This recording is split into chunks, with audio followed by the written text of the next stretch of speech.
नमः शिवाय।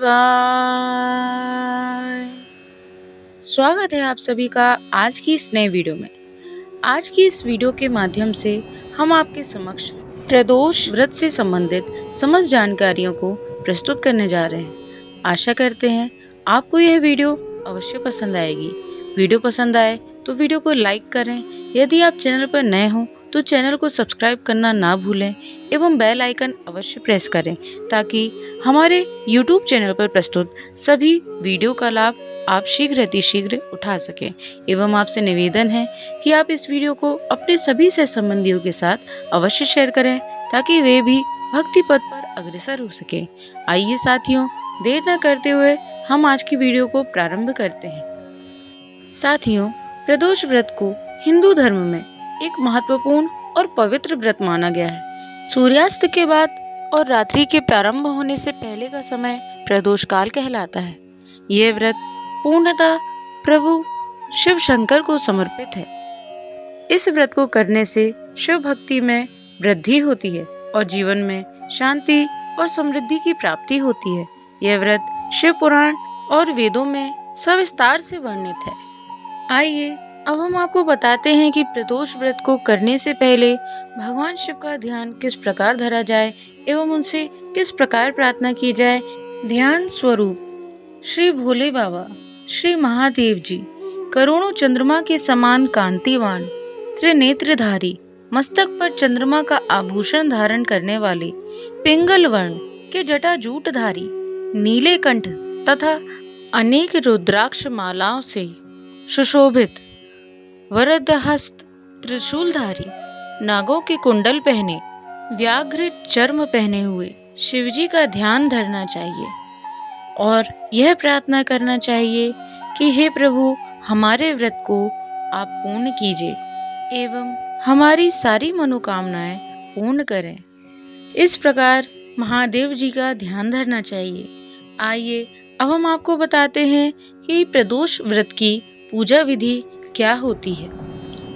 प्रदोषों रजनी मुखम के अनुसार सायंकाल के बाद और रात्रि आने के पूर्व दोनों के बीच का जो समय है उसे प्रदोष कहते हैं। व्रत करने वाले को उसी समय भगवान शंकर का पूजन करना चाहिए। प्रदोष व्रत करने वाले को त्रयोदशी के दिन भर भोजन नहीं करना चाहिए। शाम के समय जब सूर्यास्त में 3 घड़ी का समय शेष रह जाए तब स्नान आदि कर्मों से निवृत्त होकर श्वेत वस्त्र धारण करके तत्पश्चात संध्या वंदन करने के बाद शिवजी का पूजन प्रारंभ करें। पूजा के स्थान को स्वच्छ जल से धोकर वहां मंडप बनाएं। वहां 5 रंगों के पुष्प से पद्म पुष्प की आकृति बनाकर कुश का आसन बिछाएं। आसन पर पूर्वाभिमुख बैठें। इसके बाद भगवान महेश्वर का ध्यान धरें। इस प्रकार हमें प्रदोष व्रत की पूजा करनी चाहिए। साथियों, आइए अब हम आपको त्रयोदशी व्रत या प्रदोष व्रत का महत्व बताते हैं। त्रयोदशी अर्थात प्रदोष का व्रत करने वाला मनुष्य सदा सुखी रहता है। उसके संपूर्ण पापों का नाश इस व्रत से ही हो जाता है। इस व्रत के करने से विधवा स्त्रियों को अधर्म से ग्लानि होती है और सुहागन नारियों का सुहाग सदा अटल रहता है। बंदी कारागार से छूट जाते हैं। जो स्त्री पुरुष जिस कामना को लेकर इस व्रत को करते हैं उनकी सभी कामनाएं कैलाशपति शंकर पूरी करते हैं। सूत जी कहते हैं, त्रयोदशी का व्रत करने वाले को 100 गौदान का फल प्राप्त होता है। इस व्रत को जो विधि विधान और तन मन धन से करता है उसके सभी दुख दूर हो जाते हैं। सभी माता बहनों को 11 त्रयोदशी या पूरे साल की 26 त्रयोदशी की पूरी पूजा करनी चाहिए और उसके बाद माध्यम से उसका उद्यापन करना चाहिए। 19 जून को आने वाले बुध त्रयोदश यानी बुधवार प्रदोष व्रत की कथा सुनाने जा रहे हैं। आप इसे ध्यानपूर्वक सुने। बोलिए गणेश भगवान की जय, बोलिए शंकर भगवान की जय, बोलिए माँ पार्वती की जय। बुध प्रदोष व्रत। इस व्रत में दिन में केवल एक बार भोजन करना चाहिए। इसमें हरी वस्तुओं का प्रयोग किया जाना जरूरी है। यह व्रत शंकर भगवान का प्रिय व्रत है। शंकर जी की पूजा धूप, बेलपत्र आदि से की जाती है। प्राचीन काल की कथा है, एक पुरुष का नया नया विवाह हुआ था। वह गौने के बाद दूसरी बार पत्नी को लिवाने के लिए अपनी ससुराल पहुंचा और उसने सास से कहा कि बुधवार के दिन ही पत्नी को लेकर अपने नगर जाएगा। उस पुरुष के सास ससुर ने साले सालियों ने उसको समझाया कि बुधवार को पत्नी को विदा कराकर ले जाना शुभ नहीं होता, लेकिन वह पुरुष अपनी जिद से टस से मस नहीं हुआ। विवश होकर सास ससुर को अपने जमाता और पुत्री को भारी मन से विदा करना पड़ा। पत्नी और पति बैलगाड़ी से चले जा रहे थे। एक नगर के बाहर निकलते ही पत्नी को प्यास लगी। पति लोटा लेकर पत्नी के लिए पानी लेने गया।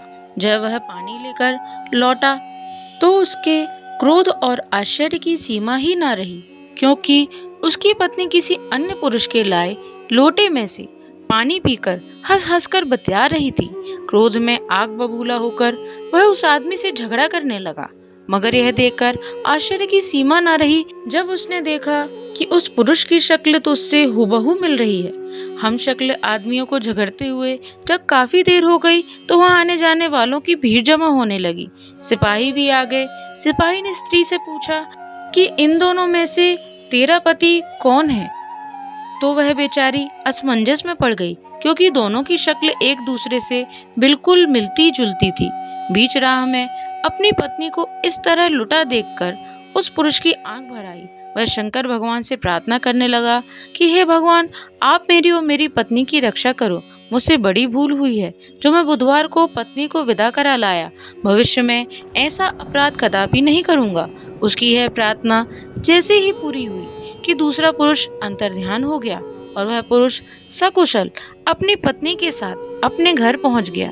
उस दिन के बाद पति पत्नी नियम पूर्वक बुधवार प्रदोष का व्रत रखने लगे।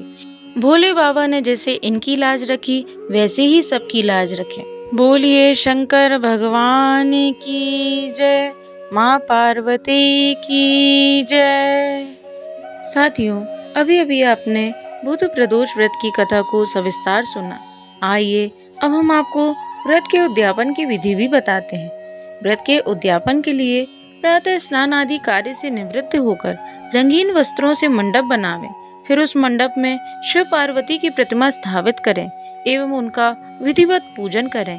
तदंतर शिव पार्वती को भोग लगाने के उद्देश्य से खीर से अग्नि में आहुति करनी चाहिए। हवन करते समय ओम उमा सहित शिवाय नमः इस मंत्र से 108 बार आहुति प्रदान करें। हवन के अंत में किसी धार्मिक व्यक्ति को सामर्थ्य के अनुसार दान देना चाहिए। ऐसा करने के बाद ब्राह्मण को भोजन दक्षिणा से संतुष्ट करना चाहिए। व्रत पूर्ण हो ऐसा वाक्य ब्राह्मणों द्वारा कहलवाना चाहिए। ब्राह्मणों की आज्ञा पाकर अपने बंधु बांधवों के साथ में लेकर मन में भगवान शंकर का स्मरण करते हुए व्रत धारण करने वाले को भोजन करना चाहिए। इस प्रकार उद्यापन करने से व्रती पुत्र पौत्रादिक से युक्त होता है तथा आरोग्य लाभ करता है। इसके अतिरिक्त वह अपने शत्रुओं पर विजय भी प्राप्त करता है एवं संपूर्ण पापों से मुक्त हो जाता है। ऐसा स्कंद पुराण में कहा गया है। साथियों, महादेव को भोले बाबा भी कहा गया है। वे इतने भोले हैं कि हमारी थोड़ी सी पूजा से भी प्रसन्न हो जाते हैं एवं हमारी सभी मनोकामनाओं को पूर्ण करते हैं। आप लोग भी यदि इसी प्रकार विधिवत पूजन अर्चन करेंगे तो आपकी भी सारी मनोकामनाएं महादेव जी अवश्य ही पूरी करेंगे। साथियों, आज के लिए वीडियो में इतना ही। अगर आपको ये वीडियो पसंद आई हो तो वीडियो को लाइक करें एवं इस चैनल पर प्रस्तुत समस्त जानकारियाँ आपको कैसी लगी ये हमें कमेंट में अवश्य बताएं एवं कमेंट में हर हर महादेव लिखना ना भूलें। आपसे निवेदन है कि आप इस वीडियो को अपने सभी सहसंबंधियों के साथ अवश्य शेयर करें ताकि वे भी भक्ति पथ पर अग्रसर हो सकें। आज के लिए साथियों इतना ही। आपका दिन मंगलमय हो। जय श्रीमन नारायण, जय श्री हरि, हर हर महादेव, राधे राधे।